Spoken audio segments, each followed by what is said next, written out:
آپ نے دیکھا ہوگا کہ گھر سے بندہ نکلتا ہے، کوئی ایکسیڈنٹ ہو گیا، حادثہ ہو گیا، کوئی بھی مصیبت آن پڑی، تو اب اگر انسان صرف اتنا اہتمام کر لے کہ گھر سے نکلتے وقت یہ دعا پڑھ لے، ٹھیک ہے، تو کتنے مصیبتوں سے انسان جو ہے محفوظ ہو جاتا ہے۔ اگر انسان بسم اللہ نہیں پڑھتا گھر میں داخل ہوتے وقت اور کھاتے وقت بھی نہیں پڑھتا، شیطان آگے سے یہ کہتا ہے کہ اب یہاں تمہارے لیے کھانے اور رہنے کا بندوبست کر دیا گیا ہے۔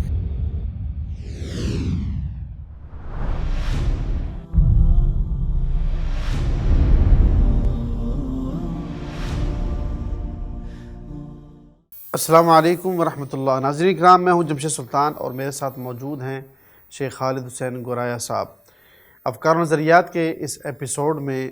ہم شیخ صاحب سے یہ جاننا چاہیں گے کہ اس میں کوئی شک نہیں ہے کہ اللہ تعالیٰ کے کلام میں تاثیر ہے اور رب العالمین کے قرآن میں شفا بھی ہے، اور رسول کریم صلی اللہ علیہ وسلم سے ایسی احادیث اور ایسی دعائیں بھی مروی ہیں جو انسان کے اوپر پڑھی جائیں اور تو انسانوں کو اس سے فائدہ بھی ہوتا ہے اور شفا بھی ملتی ہے۔ آج ہم شیخ صاحب سے یہی جاننے کے لیے سوال کریں گے کہ شیخ صاحب ہمیں یہ بتائیں کہ قرآن مجید سے اور رسول کریم صلی اللہ علیہ وسلم کی سنت مبارکہ سے کون سے شرعی دم ثابت ہیں جنہیں پڑھ کر انسان زیادہ سے زیادہ فائدہ بھی حاصل کر سکتا ہے اور اللہ تعالیٰ کا ذکر بھی کر سکتا ہے؟ جی شیخ صاحب۔ الحمدللہ رب العالمین والصلاة والسلام علی رسولہ النبی الکریم، اما بعد۔ دیکھیں، ہم نے گزشتہ جو بھی پروگرام کیے ہیں اس میں دم کی جو جائز صورتیں ہیں، جو ناجائز صورتیں ہیں، وہ سب اس پر تفصیل سے بات کی ہے۔ تو جو جائز صورتیں تھیں اس میں ہم نے بتایا تھا کہ ایک شرعی دم ہے جو نبی پاک صلی اللہ علیہ وسلم سے دعائیں ثابت ہیں یا قرآن میں منقول ہیں، تو ان سے علاج کرنا۔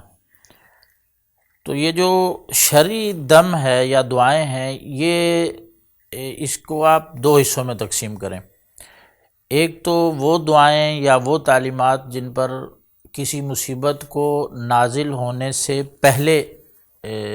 پڑھا جائے، پناہ مانگنے کے لیے، ہاں، اپنے آپ کو سیو کرنے کے لیے، محفوظ کرنے کے لیے، کیونکہ جو شیطان ہے وہ انسان کا دشمن ہے، بنی آدم کا، روز اول سے اس کی دشمنی ہے، اور اس نے اللہ تعالیٰ کے سامنے بھی یہی چیلنج کرتے ہوئے کہا تھا کہ لَآتِيَنَّهُم مِّن بَيْنِ أَيْدِيهِمْ وَمِنْ خَلْفِهِمْ وَعَنْ أَيْمَانِهِمْ وَعَنْ شَمَائِلِهِمْ، کہ میں ان کے سامنے سے بھی آؤں گا، پیچھے سے بھی، دائیں سے بھی، بائیں سے بھی۔ تو مقصد یہ ہے کہ اس کا مشن ہی سارا انسان کو تکلیف پہنچانا، انسان کو منحرف بنانا ہے۔ تو نبی کریم صلی اللہ علیہ وسلم کیونکہ رحمت للعالمین تھے، شریعت جو ہے دین اسلام یہ رحمت ہے، نبی کریم صلی اللہ علیہ وسلم نے کوئی ایسی کچھ دعائیں سکھائی ہیں خاص موقعوں پر جو پڑھی جاتی ہیں کہ انسان مصیبت آنے سے سیو ہو جاتا ہے، کہ وہ مصیبت ٹل جاتی ہے اس سے اور وہ محفوظ ہو جاتا ہے۔ اس میں اب چند مثالیں، اب ساری دعائیں تو نہیں پڑھی جا سکتی یہاں پر، لیکن مثال کے طور پہ ایک گھر سے نکلنے کی دعا ہے کہ جب آپ گھر سے نکلتے ہیں تو نبی کریم صلی اللہ علیہ وسلم فرماتے ہیں کہ جو شخص گھر سے نکلتے وقت یہ دعا پڑھتا ہے کہ بسم اللہ توکلت علی اللہ ولا حول ولا قوۃ الا باللہ، تو اللہ تبارک و تعالیٰ ایک فرشتہ مقرر کرتے ہیں اور وہ یہ کہتا ہے کہ ہدیت و وقیت و کفیت، کہ وہ بندہ بسم اللہ کہہ کے اللہ پر اعتماد کر کے اللہ کی طاقت کو تسلیم کر کے اس کی پناہ میں آ کے جب نکلتا ہے تو اسے یہ کہا جاتا ہے کہ تمہاری رہنمائی کر دی گئی اللہ کی طرف سے، ہاں، وہ وقیتا، اور تمہیں محفوظ کر دیا گیا، وہ کفیتا، اور اللہ تعالیٰ تمہارے لیے کافی ہو گیا۔ تو اب انسان کو اور کیا چاہیے کہ یعنی سمجھو کہ اس کو رہنمائی بھی مل جائے اور جو ہے اس کو اس کی حفاظت بھی مل جائے اور اللہ اس کے لیے کافی ہو جائے۔ اور پھر اسی حدیث میں ہے کہ نبی صلی اللہ علیہ وسلم فرماتے ہیں کہ تنحى عنہ الشیطان، کہ شیطان بالکل اس سے پھر الگ ہو کے دور چلا جاتا ہے۔ تو آپ نے دیکھا ہوگا کہ گھر سے بندہ نکلتا ہے، کوئی اچانک کوئی ایکسیڈنٹ ہو گیا، حادثہ ہو گیا، کوئی بھی مصیبت آن پڑی، تو اب اگر انسان صرف اتنا اہتمام کر لے کہ گھر سے نکلتے وقت یہ دعا پڑھ لے، ٹھیک ہے، تو کتنے مصیبتوں سے انسان جو ہے محفوظ ہو جاتا ہے۔ پھر جیسے بیت الخلاء جانے کی دعا نبی صلی اللہ علیہ وسلم نے سکھائی ہے کہ بسم اللہ اللہم انی اعوذ بک من الخبث والخبائث، یہ دعا ہے کہ اس میں انسان جو ہے اللہ سے پناہ مانگتا ہے شیطان جنوں سے، شیطان جننیوں سے۔ تو اب یہ جو خلا کی جگہ ہے بیت الخلاء کی، یہ شیطانوں کی آماج گاہ ہے، یہاں ان کی رہائش ہوتی ہے، ٹھیک ہے، اور انسان وہاں ناپاکی کی حالت میں ہوتا ہے تو یہ شیاطین اس جگہ پر ہی اس پر اٹیک کرتے ہیں زیادہ تر، اور وہ ایسی جگہ ہے جہاں اللہ کا ذکر بھی نہیں ہوتا، ٹھیک ہے، تو اللہ کے ذکر والی جگہ سے شیطان بھاگتا ہے اور ایسی جگہ کو تلاش کرتا ہے جہاں گندگی ہو، جہاں اللہ کا ذکر نہ ہوتا ہو، تو بیت الخلاء وہ جگہ ہے۔ تو اب اللہ کے نبی نے یہ دعا سکھا دی کہ جب اللہ کا نام لے کر اور اللہ سے ان شیطانوں سے پناہ مانگ کر آپ داخل ہوں گے تو ان کے شر سے محفوظ ہو جائیں گے۔ اور ایک اور حدیث میں تو نبی صلی اللہ علیہ وسلم نے یہاں تک فرمایا کہ جنات کی جو آنکھیں ہیں ان کے اور بنی آدم کی جو شرمگاہیں ہیں ان کے درمیان جو پردہ ہے وہ بسم اللہ کہنا ہے،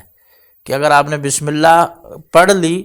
تو انسان اگر برہنہ بھی ہے تو وہ شیاطین کی نظر اس پر نہیں پڑ سکتی، اللہ تعالیٰ ان کے درمیان اور بنی آدم کی شرمگاہ کے درمیان وہ پردہ حائل کر دیتے ہیں۔ تو اس لیے جب آپ صلی اللہ علیہ وسلم نے سکھایا کہ جب خلا میں کسی جاؤ تو اس وقت بسم اللہ پڑھو تاکہ شیطان کی آنکھ اور بندے کی شرمگاہ کے درمیان جو ہے وہ پردہ ہو جائے۔ بالکل۔ تو اس کا اہتمام کرنا چاہیے۔ اب بسم اللہ کا اتنا فائدہ ہے کہ جیسے ایک حدیث میں آپ صلی اللہ علیہ وسلم نے یہ بھی فرمایا کہ جو شخص گھر میں داخل ہوتا ہے اور بسم اللہ پڑھ لیتا ہے اور پھر کھانا شروع کرنے سے پہلے بسم اللہ پڑھ لیتا ہے تو شیطان اس گھر سے اپنے چیلوں کو کہتا ہے کہ اب یہاں سے نکل چلو، کہ یہاں نہ تو تم رہ سکتے ہو نہ کھانا کھا سکتے اور نہ تم یہاں کھانا کھا سکتے ہو، یعنی ابھی بسم اللہ پڑھنے سے کھانے سے بھی تم محروم ہوگے، کیونکہ وہ کھانے کے ساتھ رہائش کے ساتھ انسان کی شراکت داری وہ کرتا ہے شیطان۔ تو جب آپ نے گھر میں داخل ہوتے ہو کہ بسم اللہ پڑھ لی تو مطلب یہ ہے کہ گھر سے اس کے نکلنے کا بندوبست ہو گیا۔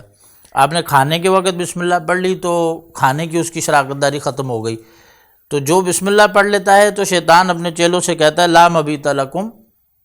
ہونا ولا عشاء، یہاں نہ تو تمہیں کھانا ملے گا اور نہ رہنے کے لیے تمہارا کوئی ٹھکانہ، اس گھر سے نکل جاؤ۔ اور اگر انسان بسم اللہ نہیں پڑھتا گھر میں داخل ہوتے وقت اور کھاتے وقت بھی نہیں پڑھتا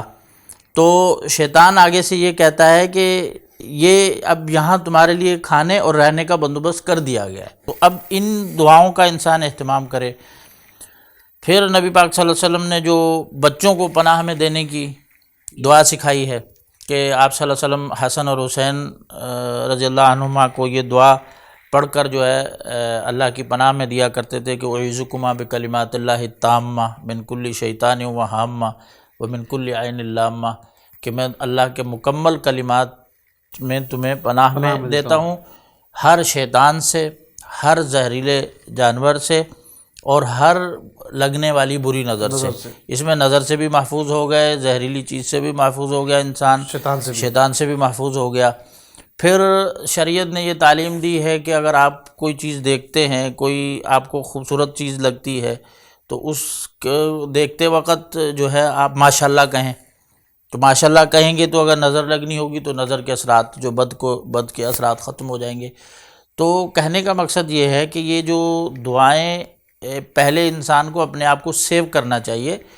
ان خاص مواقع کی دعاؤں کا اہتمام کر کے، جیسے رات کے سونے کے لیے آیت الکرسی پڑھی جائے۔ جی، سونے کے لیے آیت الکرسی ہے، اس کے بارے میں تو اللہ کے نبی صلی اللہ علیہ وسلم نے فرمایا کہ اللہ تعالیٰ ایک نگران مقرر کر دیتا ہے جو انسان کی حفاظت کرتا ہے اور صبح ہونے تک شیطان قریب نہیں آ سکتا۔ تو یہ کتنی بڑی سمجھے کہ ایک وہ عظمت کی اور انسان کے لیے فائدے کی بات ہے۔ تو یہ دعائیں جو ہیں چھوٹی چھوٹی دعائیں ہیں، ایک ایک سطر کی دعا ہے، خود بھی یاد کرنی چاہیے انسان کو، اپنے بچوں کو بھی یاد کروائیں اور اس کا مکمل اہتمام کریں تاکہ جو انسان یہ چھوٹے چھوٹے جو گھروں میں آپ نے دیکھا ہوگا جھگڑے فساد ہر وقت جو ہے وہ کوئی خیر سب کچھ ہونے کے باوجود بھی گھروں میں بے چینی ہوتی ہے، جی ہاں، جو لڑائی ہی زیادہ اکثر رہتی ہے۔ اور یہ جتنے بھی اثرات ہیں ان کے بارے میں سورہ فلق ہے، سورۃ الناس ہے، ہاں ان کا اہتمام کریں، معوذتین، سورہ فاتحہ ہے۔ ہاں، تو مقصد یہ ہے کہ ان دعاؤں کا اہتمام کیا جائے جو خاص موقع پر سکھائی گئی ہیں۔ تو یہ تو مرحلہ ہے پہلا، یعنی کہ بیماری کے نازل ہونے سے، آفت کے نازل ہونے سے پہلے اپنے آپ کو سیو کرنا، صبح شام کی جو دعائیں ہیں، ٹھیک ہے، وہ انسان کو یاد کرنی چاہیے. اگر زبانی یاد نہیں ہے تو کم سے کم انسان اپنے پاس لکھ کے رکھ لے، پڑھے، وہ بھی ایک لحاظ سے سیفٹی ہوتی ہے انسان کی. تو ایک مرحلہ یہ ہے کہ انسان کو مصیبت آنے سے پہلے اپنے آپ کو سیکیور کرنا چاہیے، محفوظ کرنا چاہیے. دوسرا مرحلہ، اب مصیبت اگر نازل ہو گئی ہے، انسان بیماری میں مبتلا ہو گیا ہے، نظر بد میں مبتلا ہو گیا ہے، جادو سحر میں مبتلا ہو گیا ہے، تو اس کے حوالے سے جو پڑھی جانے والی دعائیں ہیں وہ انشاءاللہ ہم آئندہ پروگرام میں یا آئندہ کسی مجلس میں اس کا تذکرہ کریں گے. سبحان ربک رب العزت عما یصفون وسلام علی المرسلین والحمد للہ رب العالمین. جزاکم اللہ خیر شیخ صاحب. ناظرین اکرام، آج ہم نے شیخ صاحب سے ان دعاؤں کے بارے میں اور ان دم کے بارے میں پوچھا جو کسی بھی قسم کے حصار میں لینے کے لیے کافی ہیں، یا آپ کو اور ہمیں شر سے، مصیبتوں سے، بلاؤں سے، آفتوں سے، شیطان کی سازشوں سے بچاتے ہیں. انشاءاللہ نیکسٹ ایپیسوڈ میں ہم وہ دعائیں اور وہ دم اور شرعی رقیہ کے بارے میں جاننا چاہیں گے شیخ صاحب سے، جو ہمیں آفتوں کے بعد، بیماریوں کے بعد انسان کو لاحق ہوتی ہیں، تو اس سے ہم کس طریقے سے ان سے چھٹکارا حاصل کر سکتے ہیں. تب تک کے لیے اللہ حافظ و ناصر.